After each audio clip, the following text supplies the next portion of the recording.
একটা অজগর সাপ পাওয়া গেছে খালাইন বয়কন্তপুর।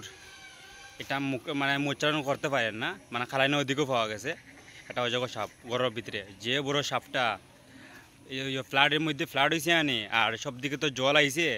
আর বোঝ আমরা শিলচরের মধ্যে বোঝ জায়গার মধ্যেও তোমার অজগর সাপ পাওয়া যায়। এটা জল বেশি হয়েছে না তার লাগে অজগর সাপ এটা আইছে। এটা ফেসবুকেও দেখছিলাম, এখান থেকে মানে আমি ভিডিওটা আমি লইছি। দেখিও ভিডিওটা চালাই আর আমি তোমরা দেখো ভিডিওটা।